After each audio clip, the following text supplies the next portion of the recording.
Hello, my name is Emma, and welcome to VEDA Day 5. So recently, I started dating again. Which sounds like I was married for 25 years and got divorced, and now I'm back on the dating scene. Which is untrue, because I'm not even 25. I was in a relationship for a while, and that relationship ended. In the last 7 or 8 months, I've started dating again. And dating is a weird experience. Dating is a very weird experience. And there's certain things that I have realized about my interactions with human men, because I am primarily romantically attracted to human men. I have noticed there are certain things that I have ascertained about myself when I go out on dates. Specifically, I've ascertained that I tell the same 2 stories on every date. So I thought I'd talk about maybe why I tell those stories and get into some deeper stuff about storytelling and dating. I don't know. We'll just see what happens.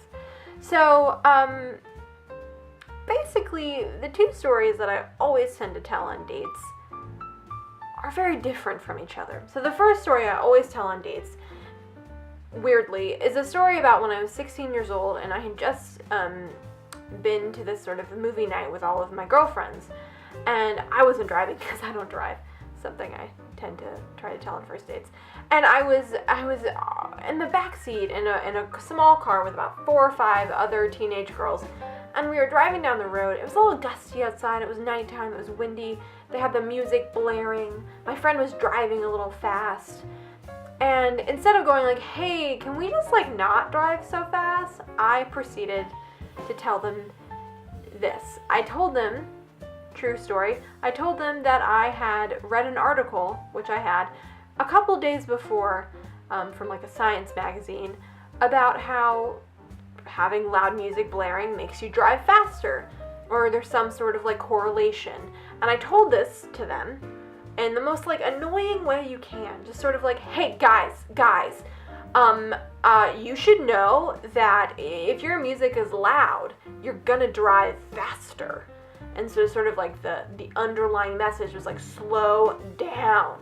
So I told this to my friends. They sort of laughed it off. I was always kind of an uptight person, and they sort of laughed it off. And they kept driving, and the music was loud, and then I proceeded, a couple minutes later, said, hey guys, there are a lot of deer on this road, so maybe, we should drive a little slower, because there's so many deers.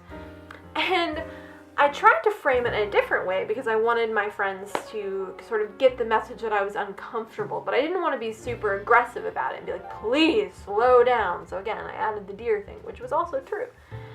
And I think that I kept persisting in this passive-aggressive science journalist talk, whatever, that they finally relented and they turned down the music and they started to drive a little slower. And maybe 2, 3, 4 minutes later, a deer runs in front of our car. And we stop, we halt the car, and we're all okay. But I definitely milked that. I definitely had a moment where I didn't say I told you so, but it was something like, you should always listen to me, because I don't have a life and I know about safety. And my friends were annoyed. And I wouldn't shut up about it for a few weeks. But I tell this story, and then immediately after, or a little while after, whenever it comes up in conversation, I tell a story about my sister-in-law's 28th birthday. It might not have been 28, but I just tend to pick a number. 28th birthday that we spent out at Outback Steakhouse, which in South Carolina, and in my family, is fine dining. So we went to the Outback for my sister-in-law's 28th birthday, and it was myself and my brother and my dad and my sister-in-law and my sister and my little toddler niece and my newborn fresh baby nephew. And we went to this Outback, and it was supposed to be a nice dinner for my sister-in-law. And it was December, it was nearing Christmas, exciting time for all. This night couldn't have gone worse. Basically everything that could have happened, happened. For example, my father, who never gets sick, got really sick and dizzy, and he was okay, but he had to leave, and he sat in our car in the parking garage. And my brother, who didn't know where my dad was because he left when my brother was in the bathroom, went and found my dad and disappeared for like 15 minutes. And then my sister-in-law had to deal with the fact that my niece started crying and my nephew started crying, so she had to leave. And so at one point it was just my sister, my mom, and I at this big table with all of this complimentary bread.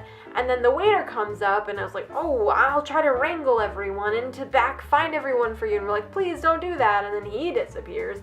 And so then my sister has to leave because she has to go to the bathroom because she starts to feel sick. And then it's just my mom and I, and it's some like Survivor stuff, and we're eating this complimentary bread.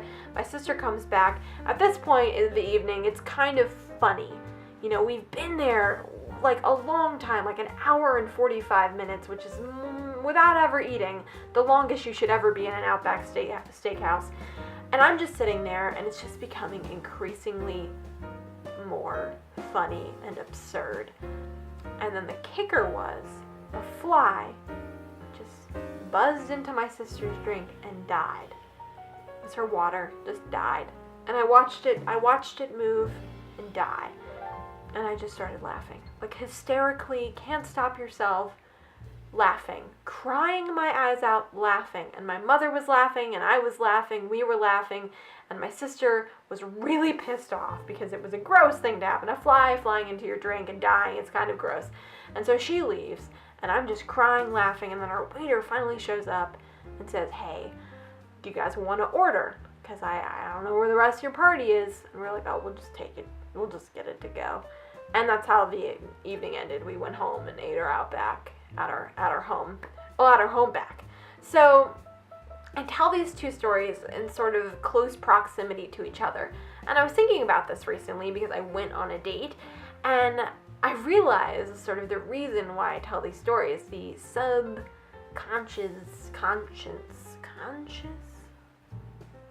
Freud.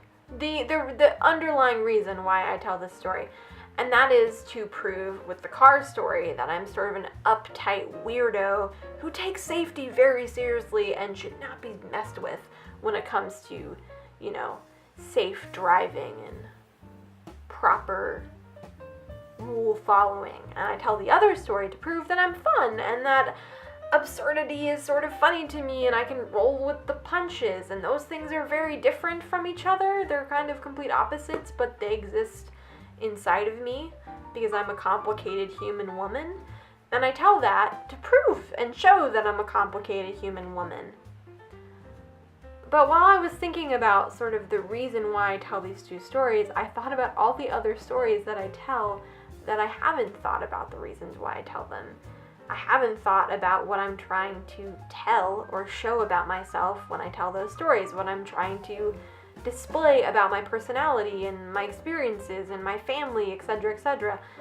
And I just thought about all of the weird things I have said on dates, all the stories, and then that guy sitting at the other end of the table at the Outback Steakhouse thinking about what this weird thing I said and this weird story I told signifies. It's kind of a scary thought because I've told some weird stories, and I don't know why I tell them. But yeah, so that's what I was thinking about today. Sort of storytelling and dating.